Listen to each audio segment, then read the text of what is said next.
নমস্কার বন্ধুরা, তোমাদের এসজি স্টাডি সেন্টারে একটা নতুন ভিডিওতে স্বাগত জানাচ্ছি। তো যারা 2027 মাধ্যমিক পরীক্ষার্থী আছো তাদের জন্য আজকে প্রথম ক্লাস।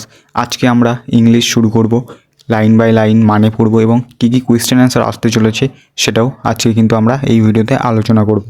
তো প্রথমেই বলে রাখি, যারা ইংলিশে দুর্বল আছো ভিডিওটা পুরোটা দেখবে এবং লাইন বাই লাইন মানে বুঝবে। কী কী গ্রামার আসতে চলেছে সেটাও কিন্তু এই ভিডিওতেই বলে দেবো। দেখো, আমাদের প্রথম যে গল্প সেটা হলো ফাদার্স হেল্প। লিখেছেন কে? আর কে নারায়ণ। গল্পটা শুরু করার আগে আমরা একটু রাইটারের সম্বন্ধে জেনে নিই। আর কে নারায়ণ হলেন সেই সব ব্যক্তিদের মধ্যে অন্যতম যারা শুরুর দিকে যারা ইংরেজিতে সাহিত্য চর্চা করতেন ভারতীয়রা। দেখো, ওনার যে সবথেকে বড় সম্মান সেটা হলো সাহিত্য একাডেমি। 1998 সালে উনি এটি সম্মান পান এবং দ্য গাইড এবং মালগুড়ি ডেজ ওনার কিন্তু উল্লেখযোগ্য গ্রন্থ। এবং এই যে গল্পটি ফাদার্স হেল্প, এটা কিন্তু মালগুড়ি ডেজ থেকেই নেওয়া হয়েছে।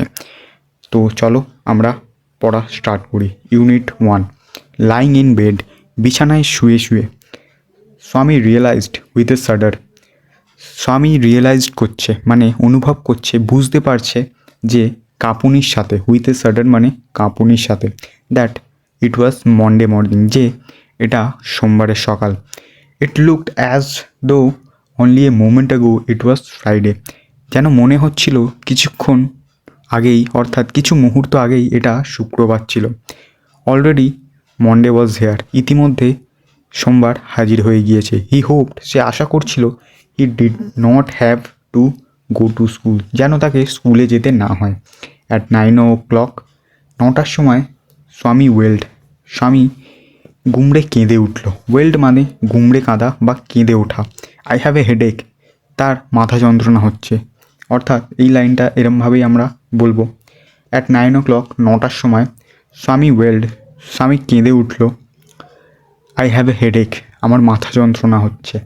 মাদার জেনারেসলি সাজেস্ট দ্যাট, স্বামীর মা সহমর্মিতার সাথে তাকে উপদেশ দিল যে স্বামী মাইট স্টে অ্যাট হোম, স্বামীর বাড়িতেই থাকা উচিত। অ্যাট 9:30, 9:30টার সময়, when he ought to have been in the school prayer hall, যখন তাকে স্কুলের প্রেয়ার হলে থাকার কথা, Swami was lying on the bench in mother's room, সে কিন্তু তার মায়ের ঘরে শুয়েছিল একটি বেঞ্চে। ফাদার আস্কড হিম, তার বাবা তাকে জিজ্ঞেস করলো, have you no school today, তোমার কি আজ স্কুল নেই? হেডেক, স্বামী রিপ্লাই দিল। স্বামী বলল, মাথা যন্ত্রণা। ননসেন্স, বাজে কথা। ড্রেস আপ অ্যান্ড গো, জামা প্যান্ট পরো এবং, অর্থাৎ জামা প্যান্ট বা স্কুলের যে ড্রেসটা হয় সেটা পরো এবং স্কুলে যাও। হেডেক, আবার বলছে মাথা যন্ত্রণা। তারপরে দেখো, স্বামীর বাবা বলছে, loaf about less on Sundays, বলছে রবিবারের দিন একটু কম ঘোরাঘুরি করো। And you will be without a headache on Monday, তাহলে তোমার আর সোমবারে মাথা যন্ত্রণা হবে না।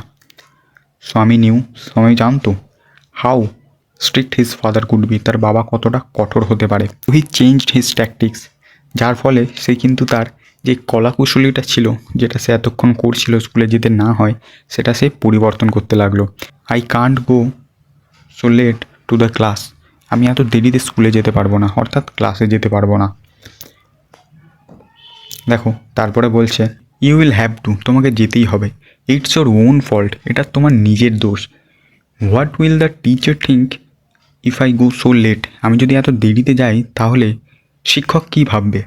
দেখো, তারপরে বলছে, টেল হিম, তাকে বলো, ইউ হ্যাড এ হেডেক, তোমার মাথা যন্ত্রণা ছিল, অ্যান্ড সো আর লেট, তাই জন্য তুমি দেরি করে এসেছো। দেখো, তারপরে বলছে, হি উইল স্কোল্ড মি, সে আমাকে বকাবকি করবে, ইফ আই সে সো, আমি যদি এটা বলি। উইল হি, তাই নাকি? লেট আস সি, আমাকে দেখতে দাও। হোয়াট ইজ নেম, তার নাম কি? স্যামুয়েল। এখানে স্বামী বলছে যে টিচারটার নাম সেটা হলো স্যামুয়েল। মূলত গল্পটা এই তিনজনকেই কেন্দ্র করে ঘটবে। দেখো, তারপরে বলছে, does he always scold the student, সে কি সর্বদাই স্টুডেন্টদের বকাবকি করে? তারপরে বলছে, he is a very angry man, বলছে সে খুব রাগী ব্যক্তি। He is specially angry with boys who came in late, সে সেই সব ব্যক্তিদের সাথে খুবই, অর্থাৎ সেই সব স্টুডেন্টদের উপর খুবই রাগ করে যারা দেরিতে স্কুলে প্রবেশ করে বা তার ক্লাসে স্কুলে প্রবেশ করে। দেখো, তারপরে বলছে, I would not like to go late to Samuel's class. আমি স্যামুয়েলের ক্লাসে দেরিতে যেতে চাই না। If he is so angry, যদি সে এতটাই রাগী হয়, why not tell your headmaster about it. তাহলে তোমরা কেন তোমাদের হেডমাস্টার অর্থাৎ প্রধান শিক্ষক এই যে রাগ করার ব্যাপারটার সম্পর্কে জানাও না। দেখো তারপরে বলছে দে সে, তারা বলে that even the headmaster is afraid of him, যে প্রধান শিক্ষকও নাকি তাকে দেখে ভয় পায়। তো আজকে ছিল প্রথম ইউনিট, তোমাদের কেমন লেগেছে বলবে, কোথাও সমস্যা হলে অবশ্যই তোমরা জানাবে, এবং এর যে প্রশ্ন উত্তর সেটা কিন্তু তোমরা পিডিএফ পেয়ে যাবে, সেটা আমার টেলিগ্রাম গ্রুপে। অবশ্যই তোমরা জয়েন করতে পারো সেই গ্রুপটায়, সেখানে বিস্তারিত সব কিছুই আলোচনা হয়।